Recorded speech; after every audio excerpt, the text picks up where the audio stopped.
হযরত জাবের বিন আব্দুল্লাহ রাদিয়াল্লাহু আনহু হতে বর্ণিত আছে যে তিনি রাসূলুল্লাহ সাল্লাল্লাহু আলাইহি সাল্লামের সহিত সেই জিহাদে শরীক ছিলেন যাহা নাজত অভিমুখে হইয়াছিল। যখন রাসূলুল্লাহ সাল্লাল্লাহু আলাইহি সাল্লাম জিহাদ হইতে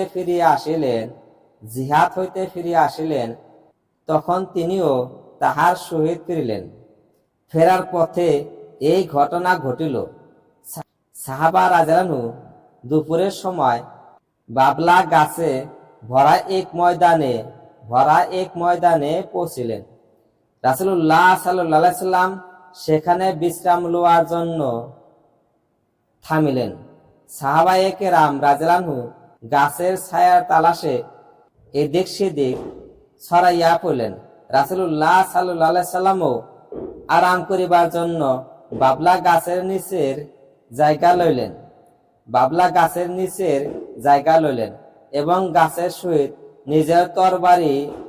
নিজের তরবারিটি ঝুলাইয়া রাখলেন। আমরাও কিছু সময়ের জন্য বিভিন্ন গাছের ছায়াতে ঘুমাইয়া পড়িলাম।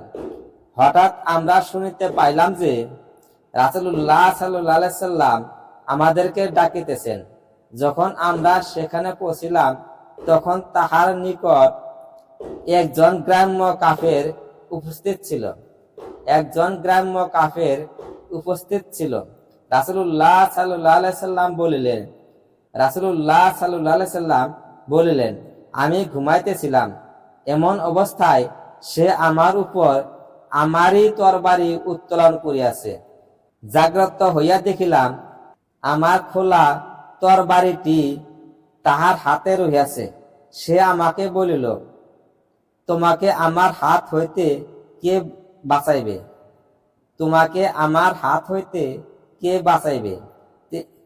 আমি তিনবার বলিলাম, আল্লাহ। রাসূলুল্লাহ সাল্লাল্লাহু আলাইহি সাল্লাম সেই গ্রাম্য লোকটিকে কোনো শাস্তি দিলেন না এবং উঠিয়া বসিয়া গেলেন।